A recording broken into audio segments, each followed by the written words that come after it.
Hi, I'm delighted to be joined here by Simon Dean, who's VP of Brand from DNA Fit. Simon, thank you so much for coming in. Hi. Would you like to tell us a little bit about what DNA Fit does? Absolutely. So the clue is really in the name. DNA Fit, we take a small DNA sample from your cheek, and off the back of that, we can provide hyper-personalized advice on how to eat for your genes, how to exercise in the best way for your genes, and how your body copes with sleep and stressful situations. So, I mean, it's super interesting. I think you've outlined kind of some, impacts that it could have, in our life. What about in the retail industry? What do you see the impact of your technology having in the wider industry? So there's a really good fit for business to work with a customer's DNA. Anything concerning food, anything concerning kind of health, wellness, exercise, skincare products and supplements, they're quite sweet spots. Mm-hmm.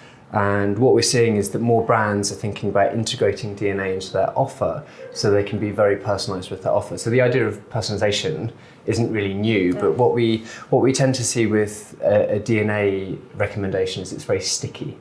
Like if you think about advice you get from a friend or even a doctor, quite a high level of authority, it's like, oh, the doctor says I need to have more vegetables, and you're a bit like, but when your DNA tells you to do something, you really listen to it.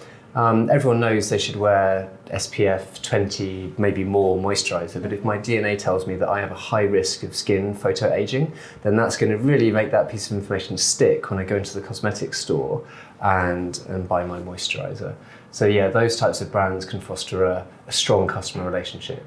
It's really interesting. It sounds like retailers need to, be taking note of this and potentially partnering with companies like you in order to kind of innovate and potentially develop new products. Would you say that's fair?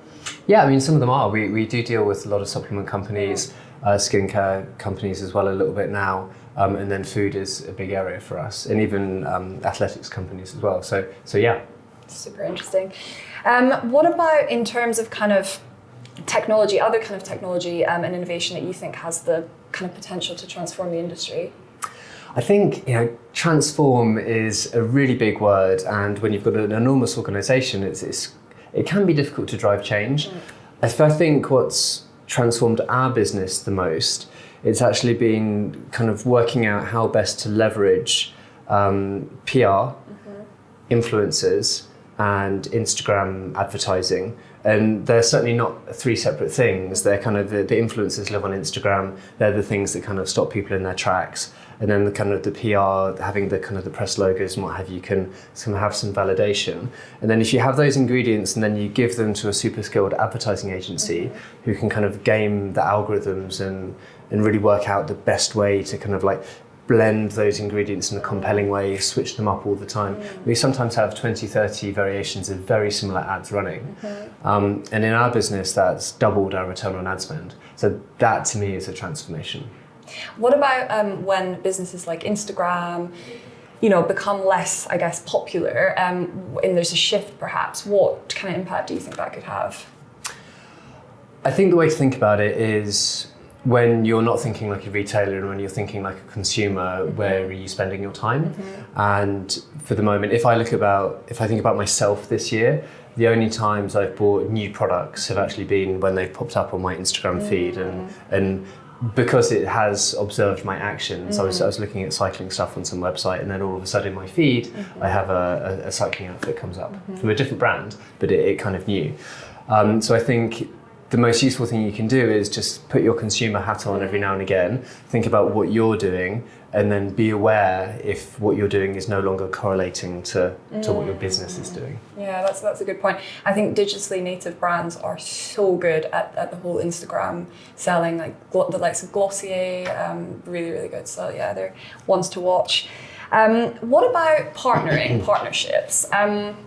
First of all, like where do you look for a good partner, and then once you've got that partnership, how do you maintain it and ensure that both parties are gaining from it and producing something good for the customer? Yeah, so I think we do use a few partners. We use a partner called Mention Me, which is a kind of referral partner, which is a plug-in to our website. Actually, I kind of think of it as the skeleton. So at DNA Fit, we kind of like, we've built the skeleton, but some of the flesh on the bones, that's kind of where the partnerships come in. I think what makes a really good partnership is when they really get your business. So that means from the partner's perspective, when they're really vertical specific. I've been in countless pitches where I've sat through a presentation and it's not been demoed on a business analogous to ours. And in my former life at my last company, what we realized very quickly was that the types of solutions we were selling to a business would be very vertical specific.